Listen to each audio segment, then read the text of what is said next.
Hello DC fans, welcome back to my channel Dastaan TV.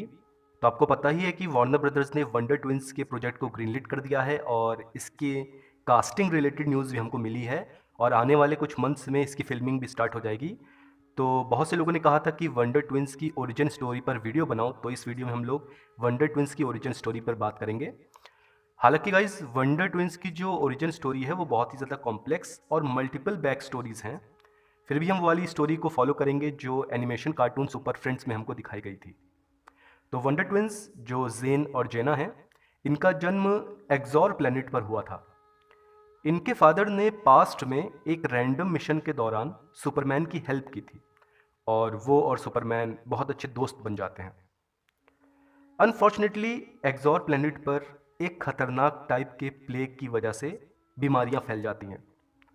XOR planet की सारी आबादी मारी जाती है, लेकिन जेन और जेना इस प्लेग से बच जाते हैं क्योंकि उन दोनों की बॉडी में एक यूनिक म्यूटेशन हो जाता है जो उन्हें प्लेग से तो बचा ही लेता है, साथ में उनको एक तरीके की सुपर पावर्स भी दे देता है। जेन वाटर के किसी भी फॉर्म में चेंज हो सकता है, चाहे लिक्विड हो, चाहे आइस हो, चाहे वेपर्स हो, और जेना किसी भी एनिमल के फॉर्म में चेंज हो सकती है। पेरेंट्स की मौत के बाद एक सुपर सर्कस का मालिक होता है, एक रिंग लीडर, वो इन दोनों को अडॉप्ट कर लेता है। जेन और जेना अपनी सुपर पावर्स के थ्रू लोगों को करतब दिखाते हैं।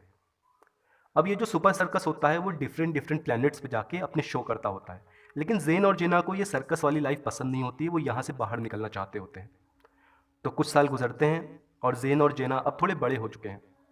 वो स्पेस सर्कस से भाग निकलते हैं और अपने साथ ग्लीक नाम के ब्लू मंकी को भी ले जाते हैं। ये जो ग्लीक मंकी होता है ये भी सर्कस में ही कहीं तो बड़ा हुआ होता है और ये जेन और जेना का बहुत अच्छा दोस्त बन गया होता है। तो ये तीनों ही सुपर सर्कस से भाग निकलते हैं। अब जिस प्लेनेट पे शो चल रहा होता है ये कुछ दिन वहीं पे टहलते हैं और यहाँ पे इनको मिलता है ग्रैक्स। ग्रैक्स जो सुपरमैन का एक विलन है, वो एक मिशन पे जा रहा होता है। उसका एक प्लान होता है कि अर्थ को डिस्ट्रॉय करके सुपरमैन से वो बदला लेना चाह रहा होता है। तो ग्रैक्स की जो बातें होती हैं ये वंडर ट्विंस छुप के सुन लेते हैं। जैसा कि मैंने बताया, जेन और जेना के जो फादर थे वो सुपरमैन के फ्रेंड थे और उनके मुख से उन्होंने सुपरमैन और अर्थ के बारे में सुना होता है। तो जो ग्रैक्स का जो शिप होता है जो अर्थ पे आ रहा होता है अर्थ को डिस्ट्रॉय करने के लिए, तो जेन और जेना इसी शिप में छुप के अर्थ पर आ जाते हैं और जस्टिस लीग को जाके कहीं तो इन्फॉर्म कर देते हैं कि ग्रैक्स अर्थ को डिस्ट्रॉय करना चाह रहा है। अब सुपरमैन और बाकी जस्टिस लीग के मेंबर्स ग्रैक्स के इस मिशन को कहीं तो नाकाम कर देंगे। अब क्योंकि उनके पास रहने के लिए कोई जगह नहीं है जेन और जेना के पास, इसलिए वो अर्थ पे ही रुक जाते हैं और एक अल्टरनेट आइडेंटिटी ले लेते हैं स्वीडिश एक्सचेंज स्टूडेंट्स की। अब इनकी पावर्स की बात करें तो जेन के पास, जैसा कि मैंने बताया, पावर है कि वो वाटर के किसी भी फॉर्म में चेंज हो सकता है। जेना किसी भी एनिमल के फॉर्म में चेंज हो सकती है। इसके अलावा इन दोनों के पास टेलीपैथी के थ्रू कम्युनिकेट करने की भी पावर है, यानी ये दोनों एक दूसरे से टेलीपैथी के थ्रू यानी कि माइंड की रेस के थ्रू एक दूसरे से कम्युनिकेट कर सकते हैं। एक और चीज़, ये लोग जब अपने सुपर पावर वाले फॉर्म में आते हैं तो इनके ऊपर कहें तो इम्यूनिटी है इनके पास टेलीकाइनेसिस की। यानी कि कई बार ऐसा हुआ है कि ब्रेनियाक का जब बैटल हुआ है जस्टिस लीग के साथ, तो जो वंडर ट्विंस हैं ये अपनी टेलीकाइनेटिक इम्यूनिटी की वजह से ब्रेनियाक के अगेंस्ट लड़ सकते हैं और जस्टिस लीग की मदद कर सकते हैं। इनका जो बंदर है ब्लू मंकी ग्लीक, वो भी इनकी काफ़ी ज़्यादा मदद करता है, वो ऊंची ऊंची पोजीशंस पे चढ़ सकता है।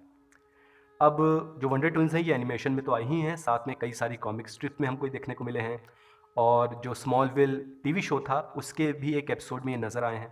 अब इन पे एक HBO मैक्स एक्सक्लूसिव मूवी या सीरीज़ बनने वाली है, लेकिन तब भी कई सवाल उठता है कि क्या वंडर ट्विंस में सुपरमैन अपीयर होगा, और अगर सुपरमैन अपीयर होगा तो आखिर वो कौन सा सुपरमैन होगा? क्या वो हेनरी कैविल होगा या कोई रिबूटेड सुपरमैन होगा? ये देखना इंटरेस्टिंग होगा। तो गाइस, क्या आप एक्साइटेड हैं वंडर ट्विंस के HBO मैक्स एक्सक्लूसिव मूवी के लिए? प्लीज़ कमेंट सेक्शन में ज़रूर बताइए और DC अपडेट्स के लिए मेरे चैनल को सब्सक्राइब करिए। Thank you.